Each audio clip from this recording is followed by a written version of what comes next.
Hey, what's going on, guys? Matt O'Leary back with everyone's favorite episode, Peanut Gallery, where we go through some of the hottest and most entertaining takes from the New York Jets comment sections. Before we get started today, just wanted to mention you can follow on socials at Matt O'Leary NY and make sure to subscribe to this channel. I know there's some who watch the main channel and aren't subscribed here. Make sure to subscribe to this channel too. It helps a lot with the algorithm. Really appreciate it. So this first one, not a one that's poking fun. This is one that I thought was an interesting take and I wanted to put on here. Do you know who Breece Hall reminded me of today? This is after the game against the Miami Dolphins. A young Le'Veon Bell. Kid's a special player.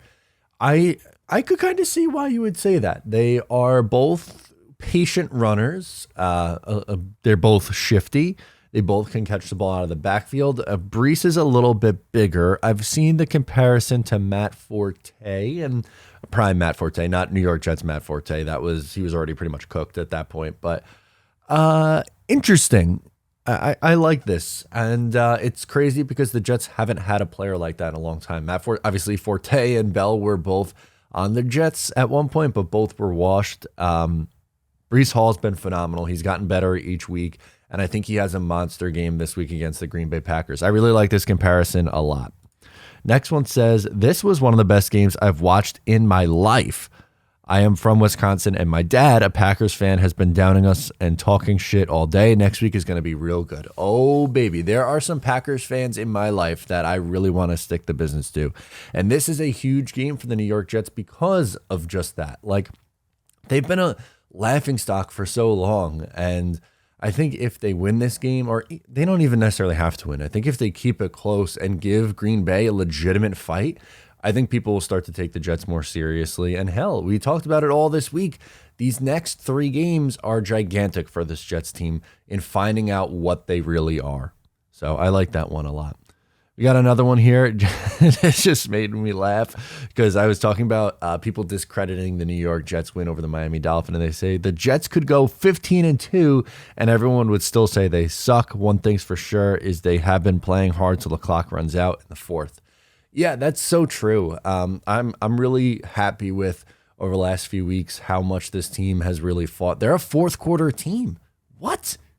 Usually the Jets in the second half of these games, they're not a team that stays in it. That's when the other team pulls away, especially during the Adam Gase era and a lot during Todd Bowles. It felt like that as, you know, they were punting down 10 in the third quarter on fourth and short and plus territory, like so many frustrating things over the years. It's really nice to see that this team is at least fighting. And while I still think Robert Saleh is a little bit flawed as a head coach, he still has some things that he needs to improve on, but he has this team playing hard, and it's very, very obvious that guys love playing for him. So I'm hoping some of the other things catch up because he's an easy guy to root for, and he's a likable guy. Adam Gase was obviously not a likable guy. He was a bad coach and toxic.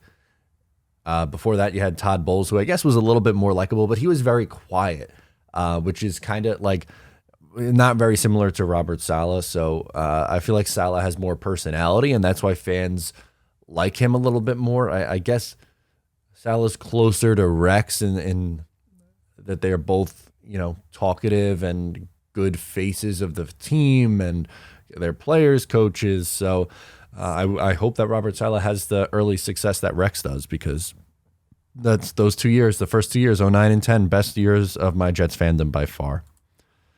Next one, here we go. This is about Carl Lawson. A little critical, I think a little bit too critical. I'd like to see him get more sacks, not just pressure. He beat a tight end on that strip sack. He also put one of the better tackles in football, in Teron Armstead, into an absolute blender where Armstead was forced to hold him, and he still almost got the sack. And so there was a holding penalty on it, and then Armstead left the game with injury after that play. I think we're being way too critical. Carl Lawson's been insanely good the last few weeks, the last 3 weeks in particular, but this last week he won like 47% of his pass rush snaps. He was a monster. Hopefully that continues, because I think you're going to need that against the Green Bay Packers if you want to keep this one close. And last one, oh, baby, I got to put in some personal critiques in here. This is on the Just Jets podcast. Your intro is too long, and maybe you should prep these ads now that you're full-time so you don't stumble through them like you did. Oh, boy. For context, the Just Jets intro is under 20 seconds. I think it's like 12, maybe 19. I know that's a wide gap, but it's under 20 seconds. And yes, so I sometimes stumble reading. I hand up. I apologize. That is on me. I need to do better than that. And now that I do this full time, I'm not allowed to stumble while reading.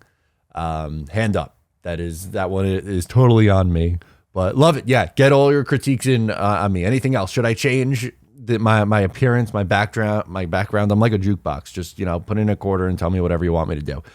Love it. Thank you so much for the comments this week. It was a pretty good week of comments because people were happy.